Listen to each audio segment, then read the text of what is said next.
नमस्तस्यै नमो नमः।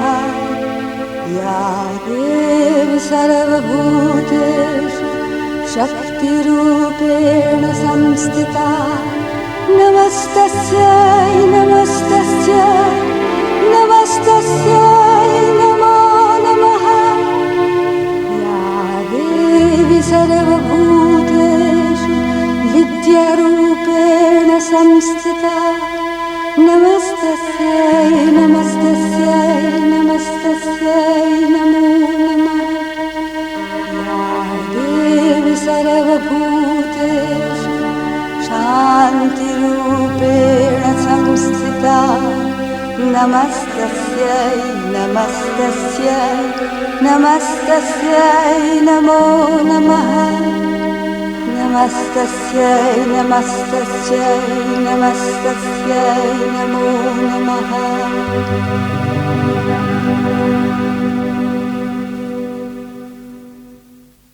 ओम नमो भगवते Shri अरविंदाय। Savitri, Book 3, Canto 2, The Adoration of the Divine Mother. A stillness absolute, incommunicable, meets the sheer self-discovery of the soul. A wall of stillness shuts it from the world. A gulf of stillness swallows up the sense and makes unreal all that mind has known, all that the laboring senses still would wave, prolonging an imaged unreality. Self's vast spiritual silence occupies space. Only the inconceivable is left, only the nameless without space and time. Abolished is the burdening need of life. Thought falls from us, we cease from joy and grief. The ego is dead, we are freed from being and care. We have done with birth and death and work and fate. O soul, it is too early to rejoice. Thou hast reached the boundless silence of the self. Thou hast leaped into a glad divine abyss. But where hast thou thrown self's mission and self's power?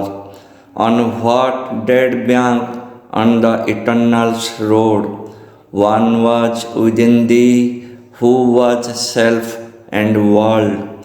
What hast thou done for his purpose in the stars? Escape brings not the victory and the crown.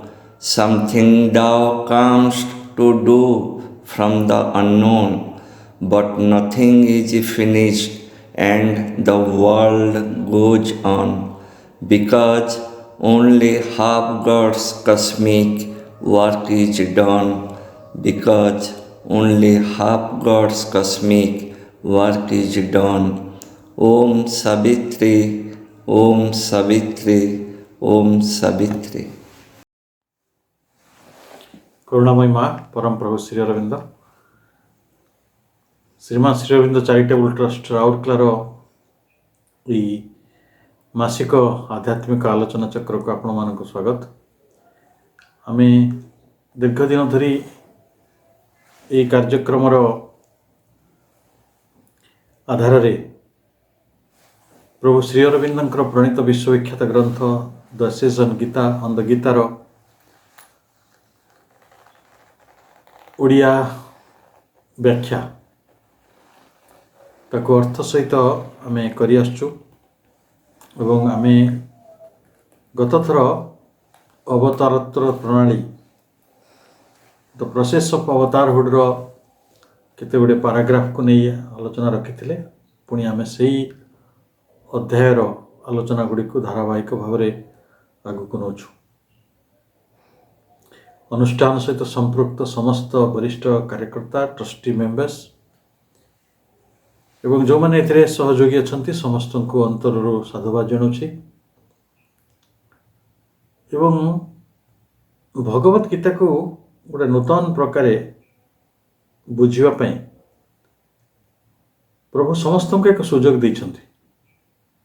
ଏ ଗୋଟେ ନୂତନ ପ୍ରକାର ଆବେଦନର କଥା, ନୂଆ ଦୃଷ୍ଟିଭଙ୍ଗୀର କଥା। ଏଥିରେ ଭଗବତ ଗୀତାର କୌଣସି ମାର୍ମିକ କି ଆକ୍ଷରିକ ଅନୁବାଦର କଥା ନାହିଁ, ବରଂ ତା ଭିତରେ ଅନ୍ତର୍ନିହିତ ଥିବା ସତ୍ୟ ଗୁଡ଼ିକୁ ବା ତାର ବାର୍ତ୍ତା ଗୁଡ଼ିକୁ ଯାହା ମନୁଷ୍ୟ ପାଇଁ କାଳ କାଳ ପାଇଁ ପ୍ରୟୋଜନ ଏବଂ ଏକ ଶାଶ୍ୱତ ସତ୍ୟ ରୂପରେ ତା ଭିତରେ ଅନ୍ତର୍ନିହିତ ରହିଛି, ସେହି କଥାକୁ ପ୍ରଭୁ ସାମ୍ନାକୁ ଆଣୁଛନ୍ତି।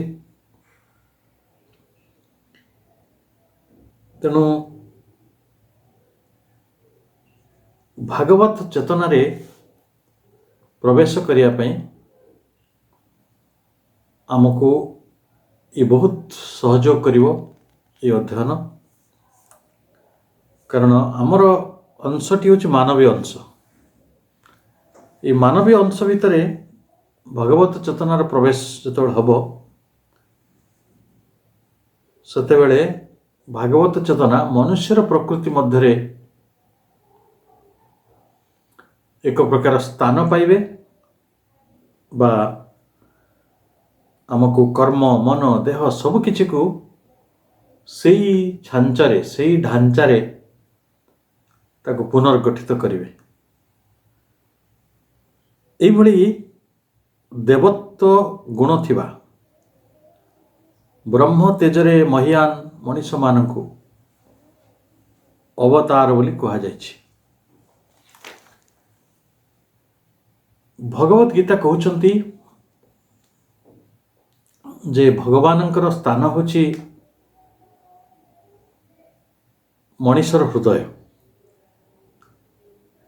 এই ହୃଦୟ କହିଲେ ଆମେ ହୃତ୍ପିଣ୍ଡ ଠିକ୍ ବୁଝିବା ନାହିଁ, ତାକୁ ମାନେ ଗୋଟେ କେନ୍ଦ୍ରୀୟ ସତ୍ତା ବୋଲି ଆମେ ବୁଝିବା, ଯେଉଁଠି ସମସ୍ତ ଆବେଗ, ସମସ୍ତ ଇନ୍ଦ୍ରିୟାନୁଭୂତି, ମାନସିକ ଚେତନାର ଯେଉଁଟା ଗ୍ରନ୍ଥିସ୍ଥଳ, ଅର୍ଥାତ୍ ବ୍ୟକ୍ତି ପୁରୁଷ ଅନ୍ତରାତ୍ମା ଯେଉଁଠାରେ ବାସ କରନ୍ତି, ଅଥଚ ସେ ନିଜର ପରଦାରେ ନିଜେ ଆବୃତ ହୋଇ ରହିଥିବା କାରଣରୁ ମନୁଷ୍ୟ ସେ ବିଷୟରେ କିଛି ସନ୍ଧାନ ପାଏ ନାହିଁ। এই ଅବସ୍ଥାଟି ଏପରି ଗୋଟେ ସ୍ତର ଯାହା ବର୍ତ୍ତମାନ ସାଧାରଣ ଚେତନାର ଅତୀତ ହୋଇ ରହିଛି ଏବଂ ଏକ ନୂତନ କଥା ପ୍ରଭୁ ଏ ଜଗତକୁ କହୁଛନ୍ତି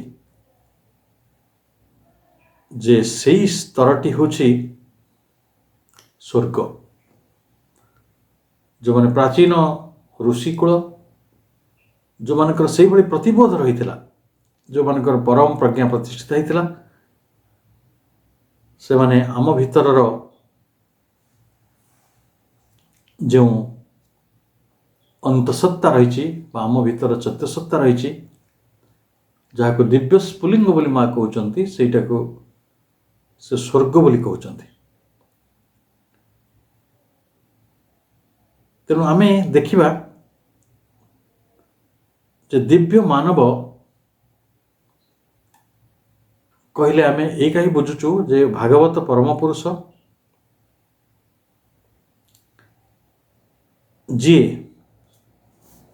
ପ୍ରକୃତରେ ନିଜ ଅନ୍ତଃକରଣର ସ୍ୱର୍ଗରେ ବାସ କରନ୍ତି। এই ଜୀବଭୂତା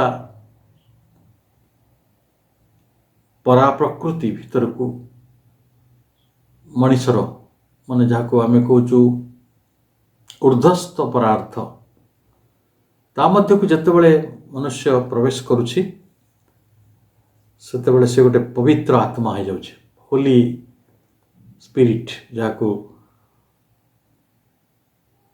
ବାଇବେଲ ବା ଖ୍ରୀଷ୍ଟିଆନ ଧର୍ମାବଲମ୍ବୀ ମାନେ ସେଇଭଳି କହୁଛନ୍ତି, ବିଶୁଦ୍ଧ ଆତ୍ମା। ଏବଂ ବୈଦିକ ଶବ୍ଦ ହେଉଛି ତାର ବ୍ରହ୍ମ ଚୈତନ୍ୟ। এই ବ୍ରହ୍ମ ଚୈତନ୍ୟ को गोटे संपर्क दृष्टि बांधा जाई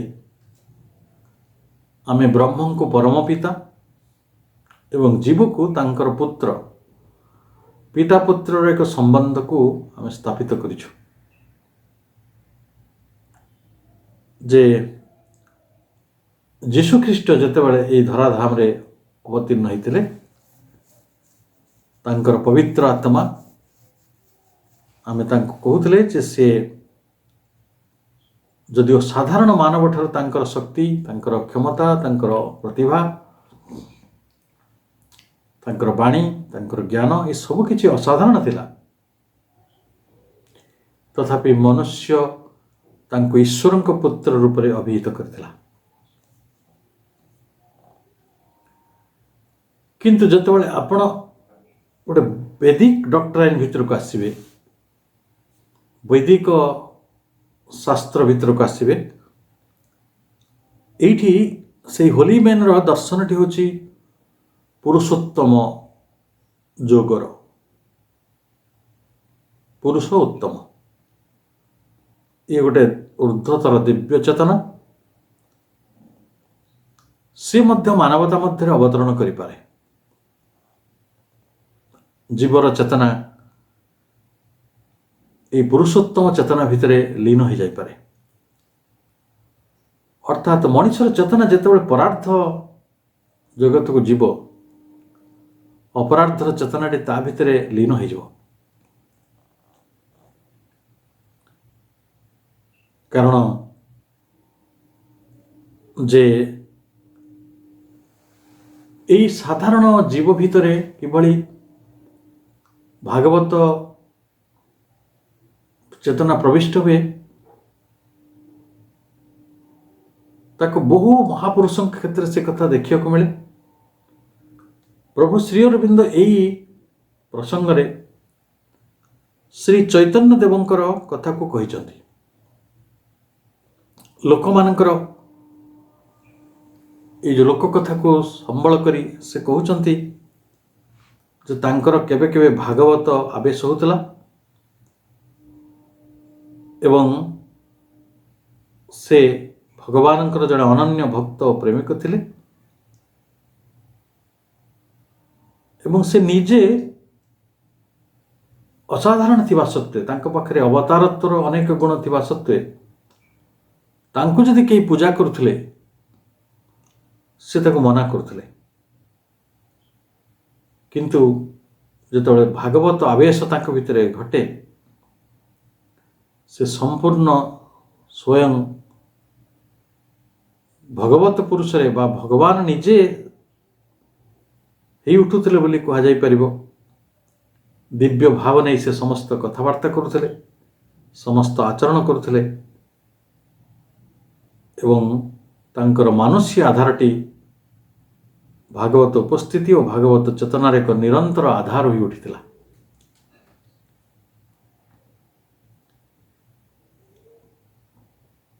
तांकर ये जो असाधारण आचरण तांकर भागवत ज्योति प्रेम शक्तिर जो विपुल प्लावन तांको भितर घटिथिला उत्साहर संगीतर कलार नृत्यर आनंदर ये सबको देखिले आमे कहि परिबा जे ये मध्य एक अवतारत्वर एक नमूना एक अवस्था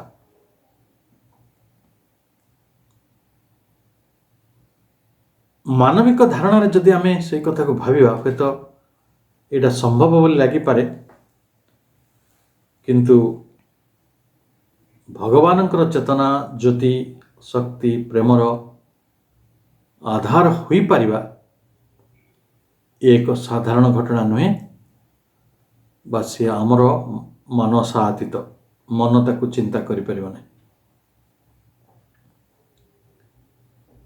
कारण ता होची गोटे आध्यात्मिक अवस्था जो थिरे भागवत इच्छा भागवत सत्ता भागवत प्रेम भागवत ज्योति भागवत चेतना मानवत्वर सबु दिग विदिग को तार सबु कोण अनुकोण को ସବୁ ମାନବୀୟ ଉପାଦାନକୁ ଅଧିକାର କରିନେବ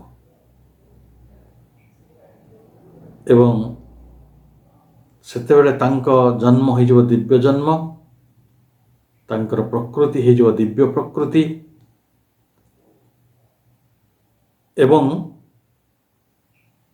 ଏଇଟା ମନୁଷ୍ୟର ଗୋଟେ ଆରୋହଣ ନୁହେଁ,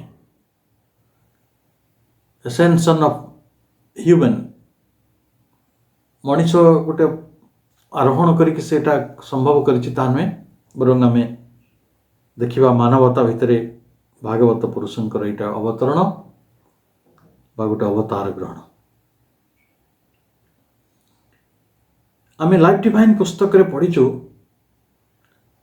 ଯେ ମଣିଷ ଗୋଟେ ପାଥ୍ ଅଫ୍ ଏସେନ୍ସନ୍, ଆରୋହଣର କ୍ରମରେ କିଛି ଦୂର ଯାଏ ଏବଂ ପରମ ପ୍ରଭୁ ପରମ ପିତା ପରମାତ୍ମା ସେ ଗୋଟେ ଡିସେନ୍ସନ୍ ବା ଗୋଟେ ଡିସେଣ୍ଟ ଅବତରଣର ପ୍ରକ୍ରିୟା ଭିତରେ ଇନଭଲ୍ଭ ହୁଅନ୍ତି, ମଣିଷ ଇଭଲ୍ୟୁଟ୍ ହୁଏ। এই ଇଭଲ୍ୟୁସନ୍ ଆଉ ଇନଭଲ୍ୟୁସନ୍ର ଗୋଟେ ମିଳନ ସ୍ଥଳକୁ ଆମେ ଦେବତାର ରାଜ୍ୟ ବୋଲି କହୁଛୁ ବା ଦେବତାର ଜ୍ଞାନ ବୋଲି କହୁଛୁ। କିନ୍ତୁ ଭଗବତ ଗୀତା ଏ କ୍ଷେତ୍ରରେ ଆହୁରି ଆଗକୁ ଯାଇ ଚିନ୍ତା କରିଛି, କାରଣ ସ୍ପଷ୍ଟ ଭାବରେ ଭଗବତ ଗୀତା ଶ୍ରୀକୃଷ୍ଣଙ୍କର ଅବତାରତ୍ୱକୁ ସ୍ୱୀକାର କରିଛି ଏବଂ ତାକୁ ଘୋଷଣା କରିଛି।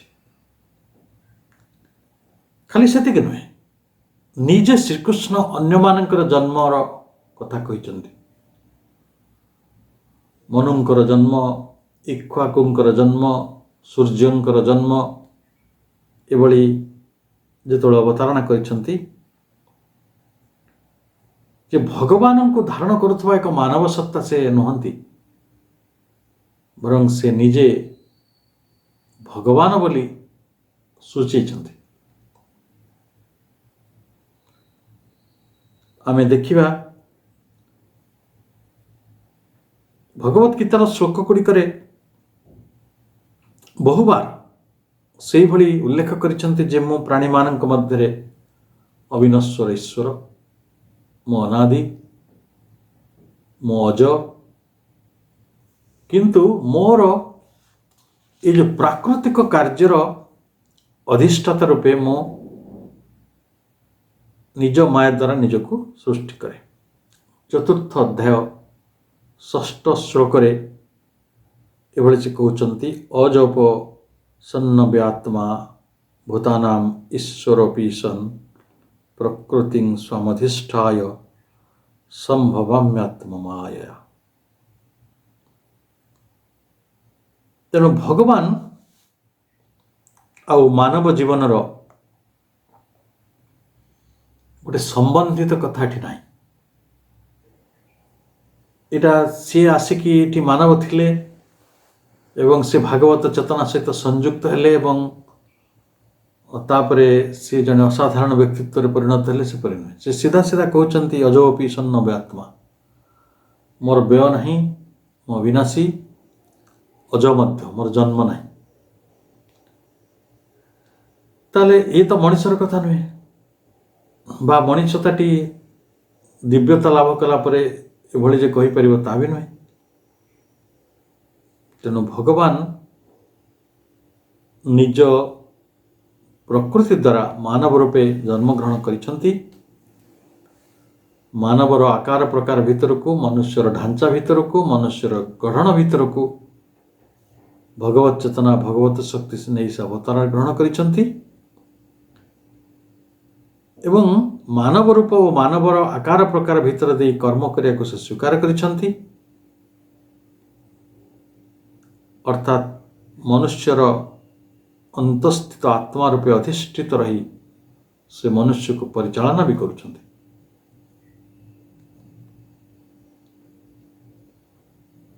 এই ଯେଉଁ ସମଗ୍ର ପ୍ରକୃତି ତାଙ୍କ ଦ୍ୱାରା ପରିଚାଳିତ ହେଉଛି ଏବଂ ସମଗ୍ର ମନୁଷ୍ୟ ଜଗତ ତାଙ୍କ ଦ୍ୱାରା ପରିଚାଳିତ ହେଉଛି, ଅଥଚ ସେହି ପରିଚାଳକ ସ୍ୱୟଂ ଗୁପ୍ତ ହୋଇ ରହିଛନ୍ତି, ଅନ୍ତର୍ନିହିତ ହୋଇକି ରହିଛନ୍ତି, ଗୋପ୍ୟ ହୋଇକି ରହିଛନ୍ତି, ନିରାକାର ହୋଇକି ରହିଛନ୍ତି।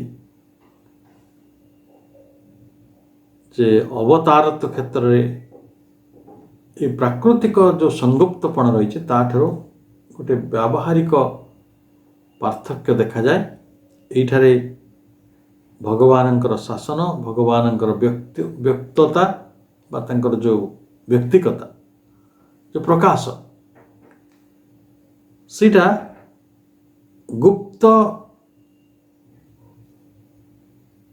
ରହି ମଧ୍ୟ ବ୍ୟକ୍ତ ହୋଇଯାଉଛି। କାରଣ ସେ ଅବତାରଙ୍କର ମହିମା, ତାଙ୍କର ଗୁଣ, ତାଙ୍କର ଜୀବନର ଉଦ୍ଦେଶ୍ୟ, ତାଙ୍କ ଅବତରଣର କାର୍ଯ୍ୟ ମାନେ ଯେଉଁ କାର୍ଯ୍ୟ ବା ତାଙ୍କର ଉଦ୍ଦେଶ୍ୟ ଗୁଡ଼ିକ ସମସ୍ତେ ଯେ ବୁଝି ଦେଉଛନ୍ତି ତା ତ ନୁହେଁ ନା। ଆମେ ଚେତନାର ସ୍ତର ଅନୁସାରେ ସେଭଳି ଯେଉଁ ମହାନତାକୁ ଆମେ ସ୍ୱୀକାର କରୁ ବା ମହାନତାକୁ ବୁଝିପାରୁ। ତେଣୁ ଏଇଠି ମନୁଷ୍ୟର ଯେ ତାଙ୍କ ଅବତାରତ୍ୱ ସମ୍ପର୍କରେ ଗୋଟେ ବହୁତ କିଛି ଗୋଟେ ଆଟୋପ ତିଆରି କରିବା ବା ବହୁତ କିଛି ମାନେ ଶବ୍ଦ ଜଞ୍ଜାଳ ତିଆରି କରିବା, ଏସବୁ ଗୁଡ଼ିକର ବେଶୀ ପ୍ରୟୋଜନ ନାହିଁ, ମଧ୍ୟସ୍ଥତା ବି ଦରକାର ନାହିଁ। କିନ୍ତୁ ଏକଥା ସତ ଯେ ପ୍ରକୃତିକୁ ଆଶ୍ରୟ କରି ଏହି ଜଗତରେ ପ୍ରଭୁ କେବେ କେବେ ମାନବ ଜନ୍ମ ନିଅନ୍ତି। ଆମେ ଯୀଶୁଙ୍କ ଅବତାର ହଉ କି ବୁଦ୍ଧଙ୍କ ଅବତାର ହଉ, ଏଭଳି ଅନେକ ଅସାଧାରଣତ୍ୱକୁ ଜଣେ ମନୁଷ୍ୟ ଭାବରେ ଏତିକି କଥା ଚିନ୍ତା କରିବା, ଶ୍ରୀକୃଷ୍ଣଙ୍କ ଭଳି ଲାଇଫ୍ର ଗୋଟେ ଟୋଟାଲିଟିକୁ ନେଇକି, ମଣିଷର ସାମଗ୍ରିକତାକୁ ନେଇ, ତାର ଦିବ୍ୟ ପଥର ଯାତ୍ରାକୁ ନେଇ ଏ ସବୁବେଳେ ଗୋଟେ ଅସାଧାରଣ ବାର୍ତ୍ତା ହେଇକି ରହିଛି। ପ୍ରଭୁ ଶ୍ରୀ ଅରବିନ୍ଦ କହୁଛନ୍ତି ଯେ ଏ ତତ୍ତ୍ୱ ବଡ଼ କଠିନ, ମନୁଷ୍ୟର ସାଧାରଣ ଯୁକ୍ତି ବୁଦ୍ଧି ତାକୁ ଗ୍ରହଣ କରିପାରିବ ନାହିଁ। କାରଣ ଅବତାର ଯେତେବେଳେ ବି ଗ୍ରହଣ କରୁଛନ୍ତି ସେ ମାନବ ରୂପରେ ଗ୍ରହଣ କାହିଁକି କରୁଛନ୍ତି, ଏ ପ୍ରଶ୍ନ ମଣିଷ ଭିତରେ ସବୁବେଳେ ଉତ୍ଥିତ ହେବ। କିନ୍ତୁ ଅବତାରଙ୍କର ସବୁ ସମୟରେ ଦୁଇଟି ଭାବ ରହିଛି, ଗୋଟେ ଭାଗବତ ଭାବ ଯାହା ଭଗବାନଙ୍କ ସହିତ ସମ୍ପର୍କିତ, ଅନ୍ୟଟି ମାନବ ଭାବ।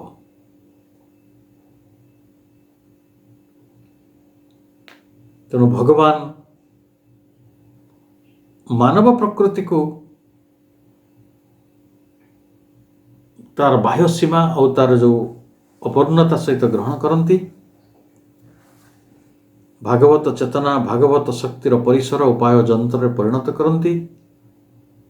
ଦିବ୍ୟ ଜନ୍ମ, ଦିବ୍ୟ କର୍ମର ଏକ ଆଧାରରେ ପରିଣତ କରନ୍ତି। କିନ୍ତୁ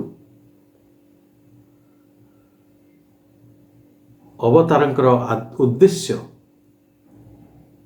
ଏହା ଦ୍ୱାରା ପୂରଣ ହେଇପାରେ କି ନାହିଁ ସେ କଥା ସନ୍ଦେହର କଥା।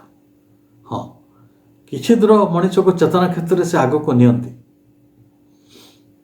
ତାର ବିଶ୍ୱ ବ୍ୟବସ୍ଥାରେ, ତାର ବିଶ୍ୱ ଚିନ୍ତନରେ, ବିଶ୍ୱ ପରିଚାଳନାରେ ତାର ପ୍ରଭାବ ଆସେ। କିନ୍ତୁ ସେଇଟା ଯେ ଚୂଡ଼ାନ୍ତ, ତାପରେ ଆଉ ଅବତାର ତ ଦରକାର ପଡ଼ିବ ନାହିଁ, ତାଙ୍କ ଅବତାରଣ ଆଉ ଦରକାର ପଡ଼ିବ ନାହିଁ, ସେ ଆଉ ଆସିବେ ନାହିଁ, ଏପରି କିଛି ବିଷୟକୁ ସେ ପର୍ଯ୍ୟନ୍ତ ନିଶ୍ଚିତ ନିର୍ଦ୍ଦିଷ୍ଟ ଭାବରେ କୁହାଯାଇପାରେ ନାହିଁ।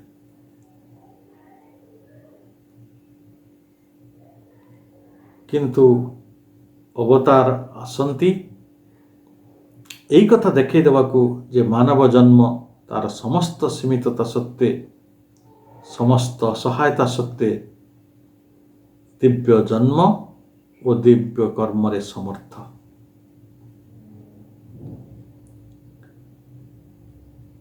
ଏବଂ ମନୁଷ୍ୟ ଚାହିଁଲେ ଦିବ୍ୟ ଚେତନାର ଏକ ଅସାଧାରଣ ଆଧାରରେ ନିଜକୁ ରୂପାନ୍ତରିତ କରିଦେଇପାରିବ। ମାନବ ଚେତନାର ଯେଉଁ ଛାଞ୍ଚ ରହିଛି ତା ପାଖରେ ମାନବ ଜୀବନର ଯେଉଁ କ୍ଷୁଦ୍ରତା, ଅହଂବୋଧ, ଅଜ୍ଞାନତା, ସୀମିତତା, ଏସବୁ ରହିଛି ତାକୁ ସେ ପରିବର୍ତ୍ତନ କରି ଆଲୋକ ପ୍ରେମ ଶକ୍ତି ଶୁଦ୍ଧତାର ସାମର୍ଥ୍ୟକୁ ବଢ଼ାଇ ଦେଇ ଭଗବତ ଚେତନାର ଅତି ନିକଟତର ହୋଇପାରିବ। ତେଣୁ ଅବତାରଙ୍କର ଉଦ୍ଦେଶ୍ୟ ସମ୍ପୂର୍ଣ୍ଣ ପୂରଣ ହୁଏ ବା ନ ହୁଏ ସେଭଳି ପ୍ରଶ୍ନ ନ ଉଠି ବରଂ ଆମେ ଏକଥା ଦେଖିବା ଯେ ମନୁଷ୍ୟକୁ ଦିବ୍ୟାୟିତ କରିବା ପାଇଁ, ମନୁଷ୍ୟକୁ ଭାଗବତ ଅଭିମୁଖୀ କରିବା ପାଇଁ, ତାକୁ ଭାଗବତ ଶାନ୍ତି ଜ୍ୟୋତି ଶକ୍ତି ପ୍ରେମରେ ନିମଜ୍ଜିତ କରିବା ପାଇଁ ବା ତାକୁ ଗ୍ରହଣ କରିବା ପାଇଁ ତାଙ୍କର ଯେଉଁ ପ୍ରେରଣା ନେଇ ସେ ଆସିଥିଲେ ସେହି ପ୍ରେରଣାଟିକୁ ସେ କେତେ ବେଶୀ କାର୍ଯ୍ୟକାରୀ କଲେ ଏବଂ ବେଳେବେଳେ এই ଅବତାରତ୍ଵ ସହିତ ଆମେ ଅନେକ ଅତି ପ୍ରାକୃତିକତା ଯେଉଁଟା ନ୍ୟାଚୁରାଲ ନୁହେଁ ବା ଯେଉଁଟା ଅଲୌକିକ ସେଇଭଳି ଅନେକ ତଥ୍ୟକୁ ଆମେ ସାମିଲ କରିଥାଉ। ବରଂ ତାଦ୍ୱାରା ବେଳେବେଳେ ଆମକୁ ବିଜ୍ଞାନ ବା ତର୍କର ଆଧାରରେ ଆଜିର ଆଧୁନିକ ମନ ଅନେକ ପ୍ରଶ୍ନ ଉଠାଉଛି ଏବଂ ଅର୍ଥହୀନ ଅସଙ୍ଗତିପୂର୍ଣ୍ଣ ବୋଲି ବି କହୁଛି। ଏମିତି ବହୁ ଉଦାହରଣ ଥାଇପାରେ, ଯେଭଳି ଲୋକେ ଆଲୋଚନା କରୁଛନ୍ତି ଯେ ବିଜୟା ଦଶମୀ ଦିନ ରାବଣର ହତ୍ୟା ହେଲା, ଶ୍ରୀରାମଚନ୍ଦ୍ର ଅସୁର ଶକ୍ତି ଉପରେ ବିଜୟ ପାଇଲେ। ଶ୍ରୀଲଙ୍କାରୁ ସେ ଅଯୋଧ୍ୟା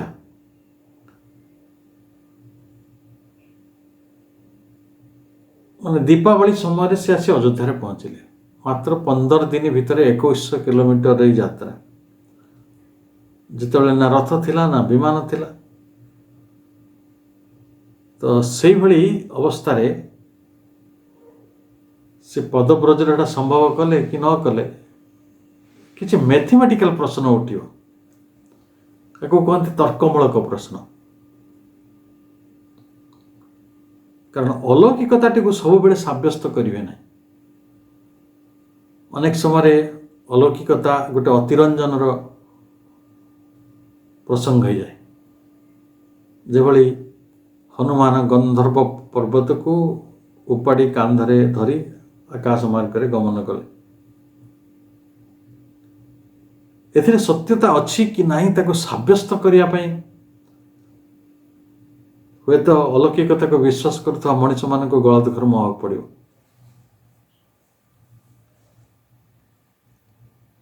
କିନ୍ତୁ ବିଶ୍ୱାସର ପଦ୍ଧତିରେ ଏ କେବଳ ସାବ୍ୟସ୍ତ ହୋଇ ଚାଲିଛି।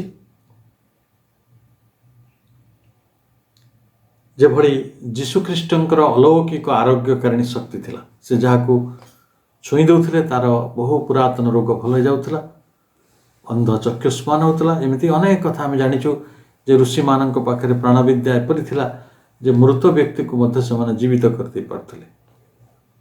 ଶୁକ୍ରାଚାର୍ଯ୍ୟ ହେଉଛନ୍ତି ତାର ଏକ ଉଦାହରଣ, ଯାହାଙ୍କ ପାଖରେ ପ୍ରାଣ ସଞ୍ଜୀବନୀର ଜ୍ଞାନ ରହିଥିଲା। ଏଇଭଳି ଅଲୌକିକ କ୍ଷମତାର ପ୍ରୟୋଗ ଅବତାରମାନେ କରିପାରନ୍ତି। ଏଇଭଳି ଏକ ସାଧାରଣ ଜନଚେତନାରେ ଏ ଧାରଣା ରହିଛି। ମନୁଷ୍ୟ ପ୍ରକୃତି ଏହି ଅସାଧାରଣ ଶକ୍ତିର ମଧ୍ୟ ବିଶ୍ୱାସ ବି କରେ। କିନ୍ତୁ ଅବତାରଙ୍କର ଜୀବନ ଏଇଭଳି ଅଲୌକିକ ଆତସବାଦୀ ପ୍ରଭୁଙ୍କ ଭାଷାରେ ପ୍ରଦର୍ଶନ କରିବା ପାଇଁ ଆସିନାହିଁ। କାରଣ ସେ ମ୍ୟାଜିସିଆନ୍ ନୁହନ୍ତି, ସେଠି ମ୍ୟାଜିକ୍ ଦେଖିବାକୁ ଆସିନଥିଲେ ଯେ ସବୁବେଳେ ମଣିଷକୁ ଗୋଟେ ମ୍ୟାଜିକ୍ ଦେଖାଉଥିବେ। ଦେଖ ମୁଁ ଗୋଟିଏ ଆଙ୍ଗୁଳି ଅଗରେ ଗୋଟେ ପର୍ବତକୁ ଟେକି ଧରିଲି। ଏଇଟା ତାଙ୍କ ଅବତାରତ୍ୱର ଉଦ୍ଦେଶ୍ୟ ନୁହେଁ, ଏଇଟା ତାଙ୍କ ଅବତାରତ୍ୱର କାରଣ ନୁହେଁ। ଏଭଳି ଏକ କାରଣକୁ ରୂପ ଦେବାକୁ ବା ଲୋକମାନଙ୍କୁ କିଛି ବାଟରେ ସମ୍ମୋହିତ କରିବା, କିଛି ଲୋକଙ୍କୁ ସମ୍ମାନ ଆଦାୟ କରିବା ବା ଲୋକମାନଙ୍କ ଗୋଟେ ପ୍ରହେଳିକା ଦେଖେଇବା, ଭୟଳିକି ଦେଖେଇବା, ଏଇଭଳି ଗୋଟେ କାର୍ଯ୍ୟ ପାଇଁ कि ସେମାନଙ୍କୁ ମନୋରଞ୍ଜନ କରିବା ପାଇଁ ବି ଅବତାର ଆସିନାହିଁ। ଅବତାର ଜଣେ ଐନ୍ଦ୍ରଜାଲିକ ନୁହେଁ, ମ୍ୟାଜିସିଆନ। ସେମାନେ ମାନବ ଜାତିର ଦିବ୍ୟ ନେତା, ଦିବ୍ୟ ମାନବତାର ଆଦର୍ଶ ଦୃଷ୍ଟାନ୍ତ। ପ୍ରଭୁଙ୍କର ଶବ୍ଦର କି ଶକ୍ତିଶାଳୀ ଦିଗ ଏଗୁଡ଼ିକ। এই ଜଗତରେ ଦିବ୍ୟତା ପ୍ରତିଷ୍ଠା କରିବା ପାଇଁ ସେ ଆସିଛନ୍ତି। ମାନବଚିତ ଦୁଃଖ, ଶାରୀରିକ ଯନ୍ତ୍ରଣାକୁ ସେମାନେ ଗ୍ରହଣ କରିଛନ୍ତି। ମଣିଷର ସୀମିତତାକୁ ଗ୍ରହଣ କରିଛନ୍ତି। ମଣିଷର ଆର୍ତ ବେଦନାକ୍ଳିଷ୍ଟ ଜୀବନକୁ ସେ ଗ୍ରହଣ କରିଛନ୍ତି। ଗୋଟେ ମଜା କରିବା ପାଇଁ ନୁହେଁ, ମଜାକ ନୁହେଁ।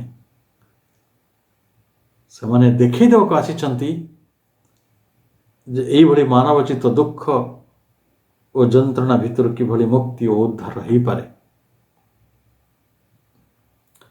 ସେମାନେ ତାରି ଭିତରେ ଦେଇକି ଗତି କରିଛନ୍ତି ଏବଂ ମନୁଷ୍ୟକୁ ଗୋଟେ ପଥ ପ୍ରଦର୍ଶକ ଭଳି, ଜଣେ ଶିକ୍ଷକ ଭଳି, ଜଣେ ଗୁରୁ ଭଳି, ଜଣେ ଆଚାର୍ଯ୍ୟ ଭଳି, ଜଣେ ନେତା ଭଳି, ପ୍ରଭୁଙ୍କ ଭାଷାରେ ସେ ହେଲେ ମାନବ ଜାତିର ଦିବ୍ୟ ନେତା।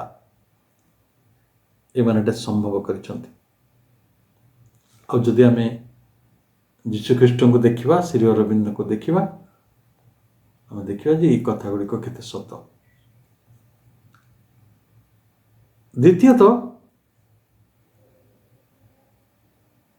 ମାନବ ତନୁରେ, ମାନବ ପ୍ରକୃତିରେ ସେଗୁଡ଼ିକ ଅଜେୟ ହେଇକି ରହିଥିଲା, ଦୁଃଖର ମୁକ୍ତି। କିନ୍ତୁ ସେଇଟାକୁ ଜୟ କରାଯାଇପାରେ, ଏଇ କଥାଟିକୁ ଦୃଷ୍ଟାନ୍ତ ରୂପରେ ଦେଖାଇବା ପାଇଁ ସେ ଅବତାର ଏ କାର୍ଯ୍ୟ କରେ। ଏ କାର୍ଯ୍ୟ କିଏ କରିଥିଲେ? ବୁଦ୍ଧ।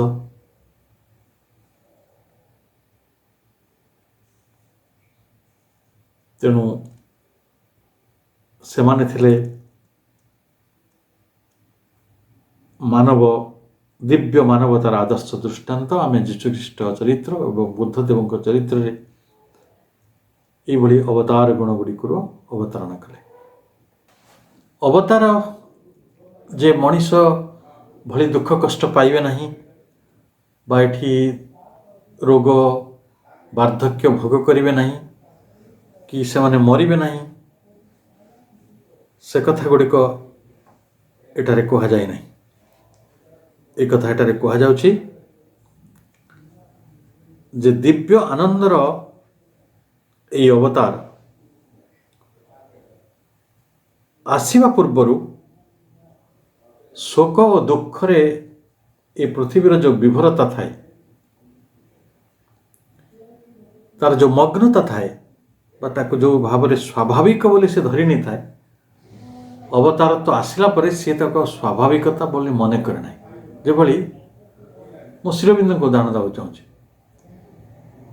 ଏପର୍ଯ୍ୟନ୍ତ ମଣିଷ ସାଧାରଣ ଭାବରେ ମୃତ୍ୟୁଟାକୁ ଏକ ଅବଧାରିତ ସତ୍ୟ, ଏକ ସୈଦ୍ଧାନ୍ତିକ ସତ୍ୟ ବୋଲି ମାନି ଆସିଛି। ଯେଉଁଠି ଜୀବନର ପ୍ରାରମ୍ଭ ହୁଏ, ତାର ଜୀବନର ଗୋଟେ ଶେଷ ଅଛି ଏବଂ ସେ ଶେଷଟି ହେଉଛି ତାର ମୃତ୍ୟୁ, ଗୋଟେ ଲଜିକାଲ ଏଣ୍ଡ। କିନ୍ତୁ ଶ୍ରୀ ଅରବିନ୍ଦ ସେ କଥାଟା ଉଲ୍ଟେଇଲେ। ସେ କହିଲେ death is a bad habit. ମରିବାର ଅଭ୍ୟାସଟି ମଣିଷ ଛାଡ଼ିଦେବା ଉଚିତ, ମରିବା ପାଇଁ ନ ଚାହିଁବା ଉଚିତ, ମରଣାଗ୍ରହ ନଥିବା ଉଚିତ। ହେଲେ ଏଗୁଡ଼ିକୁ ଆମେ ଆନ୍ତର ଭାବରେ ବୁଝିବା କି ବାହ୍ୟ ଭାବରେ ବୁଝିବା?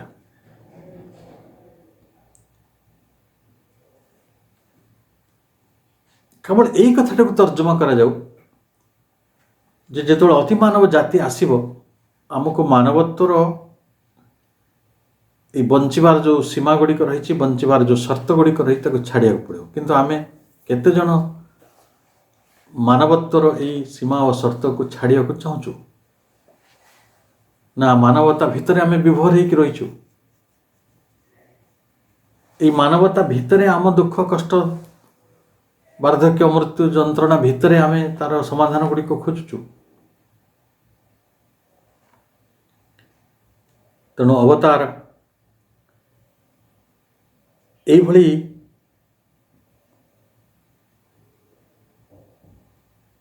ଗୋଟେ ଆଧ୍ୟାତ୍ମିକ ବ୍ୟାପାର ପାଇଁ, ବ୍ୟାପାର କହିଲେ ନଟ୍ ଏ ବିଜନେସ୍, ଆଧ୍ୟାତ୍ମିକ ମାନେ ସ୍ପିରିଚୁଆଲ ଆଫେୟାର, ସ୍ପିରିଚୁଆଲ ଟ୍ରାଞ୍ଜାକ୍ସନ୍, ପାଇଁ ପ୍ରକୃତରେ ଆସୁଛନ୍ତି ଏବଂ ଆମେ ଦେଖୁଛୁ ଯେ ଅବତାର ଏଠାରେ ଯୁଗେ ଯୁଗେ ଅବତୀର୍ଣ୍ଣ ହେଉଛନ୍ତି, ନିଜକୁ ବିବର୍ତ୍ତନର ଜଣେ ବାର୍ତ୍ତାବହ ଭାବରେ ସେମାନେ ନିଜକୁ ପ୍ରଦର୍ଶିତ କରୁଛନ୍ତି। ପ୍ରଭୁ ସେ ବିଷୟରେ କହିବାକୁ ଯାଇ କହୁଛନ୍ତି ଯେ ଆମେ ଯେଉଁ 10 ଅବତାର କଥା ଜାଣୁଛୁ, ଯେଭଳି ସେ ପ୍ରଥମେ ମୀନ ହେଲେ, ତାପରେ କୁର୍ମ ହେଲେ, ତାପରେ ସେ ବରାହ ହେଲେ, ତାପରେ ସେ ନୃସିଂହ ହେଲେ। ଏଗୁଡ଼ାକ ସବୁ ଡାରୱିନଙ୍କର ଇଭଲ୍ୟୁସନ୍ ସହିତ ସମାନ ନୁହେଁ କି? ଗୋଟେ ଚତୁଷ୍ପଦ ପ୍ରାଣୀ ପରେ ଗୋଟେ ଜଳରେ ବାସ କରୁଥିବା ଜଳଚର ପ୍ରାଣୀ ପରେ ଗୋଟେ ଉଭୟଚର ପ୍ରାଣୀ ପରେ ପୁଣି ଗୋଟେ ଚତୁଷ୍ପଦ ପ୍ରାଣୀ ପରେ ଗୋଟେ ଅର୍ଦ୍ଧ ପଶୁ ଅର୍ଦ୍ଧ ମନୁଷ୍ୟ, ଏଇଭଳି ଗୋଟେ ପ୍ରାଣୀ। ଆଉ ତାପରେ ବାକି ପରଶୁରାମ, ରାମ ଯେଉଁ ଅବତାର ଗୁଡ଼ିକର ବର୍ଣ୍ଣନା କରାଗଲା, ସେଗୁଡ଼ିକ ସବୁ ସମୟରେ ଆଧ୍ୟାତ୍ମିକ ଦୃଷ୍ଟିରୁ ଗୋଟେ ବିବର୍ତ୍ତନର ଉତ୍ତରଣ ପଥରେ ସେମାନେ ଗତି କରିଛନ୍ତି। ଏବଂ ଏଇ ଯେଉଁ ଶେଷ ଅବତାର କଳ୍କିଙ୍କ ସମ୍ପର୍କରେ ଶ୍ରୀ ଅରବିନ୍ଦ ଉଲ୍ଲେଖ କରିଛନ୍ତି। ମୁଁ ସେଇଟା ଭାବୁଥିଲି କଳ୍କିଟା ବୋଧେ କାହାରି ଗୋଟେ କାଳ୍ପନିକ ପ୍ରୟାସ, କିନ୍ତୁ କଳ୍କି ଅବତାର ସମ୍ପର୍କରେ ଶ୍ରୀ ଅରବିନ୍ଦ କହୁଛନ୍ତି ଯେ ଶ୍ରୀକୃଷ୍ଣଙ୍କ ଦ୍ୱାରା ଆରମ୍ଭ କରାଯାଇଥିବା କର୍ମକୁ ସମ୍ପୂର୍ଣ୍ଣ କରିବା ପାଇଁ ପୂର୍ବ ଅବତାରମାନେ ଯେଉଁ ବିପୁଳ ସମ୍ଭାବନାମୟ ମହତ ପ୍ରୟାସକୁ ପ୍ରସ୍ତୁତ କରିଦେଇଛନ୍ତି, ତାକୁ ଶକ୍ତି ଦେଇ ସେ ସିଦ୍ଧ କରିବା ପାଇଁ ଆସିଛନ୍ତି। ଏହି ଅବତାରଟି ହେବ ମାନସାତୀତ ଅବତାର, ଅତି ମାନସ ବିଜ୍ଞାନ ଘନ ଚେତନାର ଅବତାର। ଏବଂ ସେ କେଉଁ ଶରୀର ଧାରଣ କରିବେ, ଜନ୍ମ ସମୟରେ କେଉଁ ରୂପ ଧାରଣ କରିବେ, ସେଭଳି ଏକ ଗୂଢ଼ ବିଷୟର ଆଲୋଚନା ଟିକେ ଆମକୁ ଯେତି ପ୍ରାସଙ୍ଗିକ ନୁହେଁ, ଆମ ପାଇଁ ପ୍ରାସଙ୍ଗିକ ହେବ, କାରଣ ଏସବୁ ଯୁକ୍ତିବାଦୀ ମନ କରେ, ମନର କାମ। କିନ୍ତୁ ଯେତେବେଳେ ମନର এই କାର୍ଯ୍ୟଗୁଡ଼ିକ ସମାପ୍ତ ହେବ, ନୂତନ ବିଜ୍ଞାନର ଯୁଗ ଆସିବ, ଆମେ ରହସ୍ୟ ଉନ୍ମୋଚନର ପର୍ବ ଭିତରେ, ରହସ୍ୟ ଉନ୍ମୋଚନର ଯୁଗ ଭିତରେ ପ୍ରବେଶ କରିବା, ସେତେବେଳେ ଆମେ এই ଅବତାର ତତ୍ତ୍ୱଟିକୁ ଆହୁରି ସରଳ ଭାବରେ ଏବଂ ସମ୍ପନ୍ନ ଭାବରେ ବୁଝିପାରିବା ପରି ଭଗବତ ଗୀତା କହୁଛନ୍ତି। ସେଥିପାଇଁ କୃଷ୍ଣ ଅର୍ଜୁନକୁ କହୁଛନ୍ତି ଯେ ମୋର ଜନ୍ମ ସବୁ ପୂର୍ବରୁ ହେଉଥିଲା, କିନ୍ତୁ ସେ କଥା ତୁ ଜାଣିନାହୁଁ, କାରଣ ତୁ ଜୀବ, ତୋ ପାଖରେ ସ୍ମୃତିହୀନତା ରହିଛି, ଆଉ ମୁଁ ଯେହେତୁ ପରମ, ମୋ ପାଖରେ ସ୍ମୃତିହୀନତା ନାହିଁ। ତେଣୁ ମନୁଷ୍ୟର ଯେଉଁ ଯୁକ୍ତି ବୁଦ୍ଧି ଅଛି, ସେ ଯୁକ୍ତି ବୁଦ୍ଧିକୁ ନେଇ ଅବତାରତ୍ୱର ଯେଉଁ ଭୌତିକ ଦିଗ ଉପରେ ସେ ହୁଏତ ଆଲୋଚନା କରିପାରେ, କିନ୍ତୁ ଅବତାରତ୍ୱର ଯେଉଁ ସମଗ୍ର ଯୋଜନା ରହିଛି, ଯେଉଁ ଉଦ୍ଦେଶ୍ୟ ରହିଛି, ତାକୁ ମଣିଷର ମନ ଏତେ ବେଶୀ ବୁଝିପାରେ ନାହିଁ। ଅବତାର ଜଣେ ବିଭୂତି ପୁରୁଷ କହିଲେ ଆମେ ବେଶ ବୁଝୁଛୁ, ଯେଉଁମାନେ ଏକ ଉଚ୍ଚତା ଲାଭ କରିଛନ୍ତି, ଏକ ଶିଖର ସ୍ପର୍ଶ କରିଛନ୍ତି, ଏକ ମହତ୍ତମ ଦିଗକୁ ନିଜ ବ୍ୟକ୍ତି ସତ୍ତାରେ ପ୍ରତିଷ୍ଠିତ କରିପାରିଛନ୍ତି, ତାକୁ କାର୍ଯ୍ୟକାରୀ କରିପାରିଛନ୍ତି, ସେଭଳି ବିଭୂତି ପୁରୁଷ। ବା ଆମେ ଦିବ୍ୟ ଜନ୍ମ, ଦିବ୍ୟ କର୍ମ ପ୍ରାପ୍ତ କରିଥିବା ମଣିଷମାନେ, ଯେଉଁମାନେ ତାଙ୍କର ଚେତନାକୁ ଗୋଟେ ଶିଖରିତ କରୁଛନ୍ତି, ତାକୁ ଆରୋହ କ୍ରମରେ ନିରବଚ୍ଛିନ୍ନ ଭାବରେ ଆଗକୁ ନେଉଛନ୍ତି। ଆମେ ସେମାନଙ୍କୁ ବେଳେବେଳେ ଅବତାର ବୋଲି କହୁଛୁ।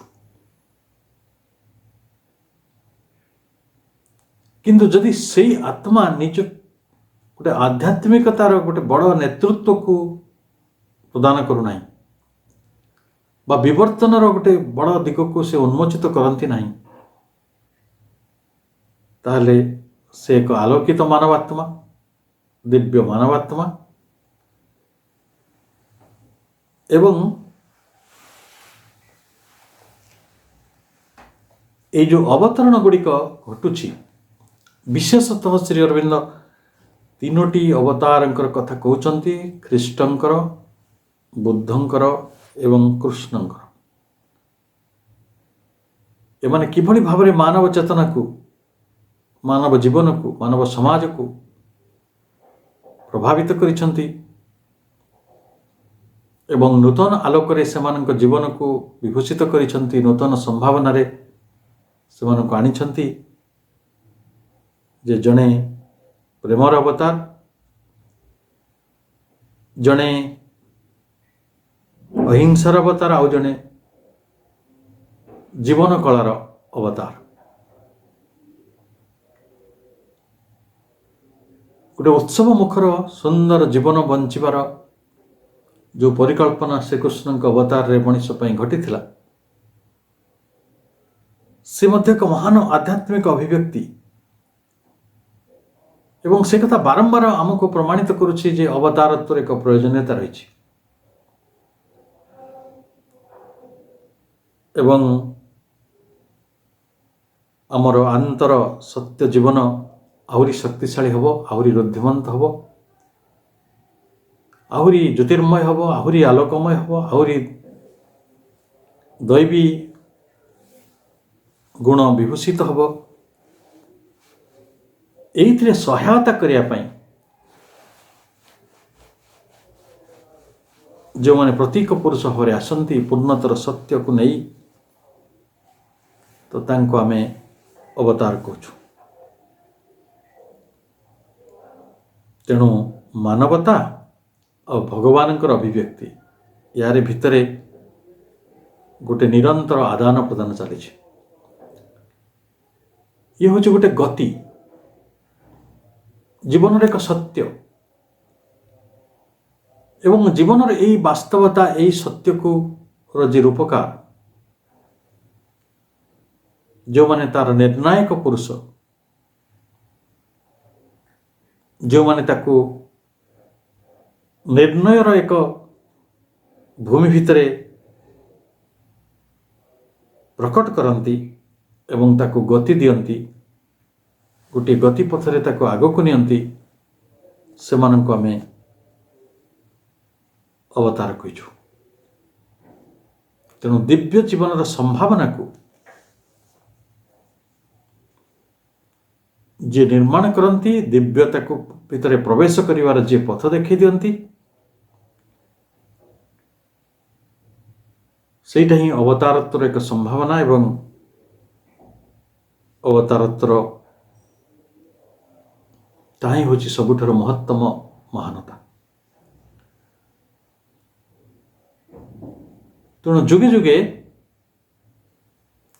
ଅବତାର କୁ ମଣିଷ ଭାଗବତ ଚେତନା ଓ ଭାଗବତ ସଂକଳ୍ପର ଏକ ପ୍ରତିଭୂ ରୂପେ ମାନି ଆସି ଏବଂ ଯେଉଁ କେତେଜଣ ତାଙ୍କର ଏହି ପ୍ରତିଭୂପଣକୁ ଚିହ୍ନି ପାରନ୍ତି, ତାଙ୍କ ଅବତାରତ୍ୱର ଉଦ୍ଦେଶ୍ୟକୁ ଜାଣିପାରନ୍ତି ଏବଂ ଅବତାରତ୍ୱର ଏହି ବ୍ୟବସ୍ଥା ଗୁଡ଼ିକୁ କିଭଳି ସେମାନେ କାର୍ଯ୍ୟକାରୀ କରୁଛନ୍ତି ତାକୁ ଜାଣିପାରନ୍ତି, ତ ସେମାନେ ନିଶ୍ଚିତ ଭାବରେ ଏହି ଜଗତରେ ଅତ୍ୟନ୍ତ ଧନ୍ୟ ଆତ୍ମା। ଆମମାନଙ୍କର ପରମ ସୌଭାଗ୍ୟ ଯେ ପ୍ରଭୁ ଶ୍ରୀ ଅରବିନ୍ଦଙ୍କର ଅବତାରତ୍ୱର ଗୋଟେ ନିକଟବର୍ତ୍ତୀ ସମୟରେ, ଯଦିଓ ଆମେ ତାଙ୍କୁ ସ୍ୱଶରୀରରେ ଦେଖିନାହୁଁ, କିନ୍ତୁ ତାଙ୍କୁ ଜାଣିବାର ଏକ ଭାଗ୍ୟ ଆମେ ପାଇଛନ୍ତି ତାଙ୍କୁ ବୁଝିବାର ଏକ ଚେଷ୍ଟା କରୁଛନ୍ତି।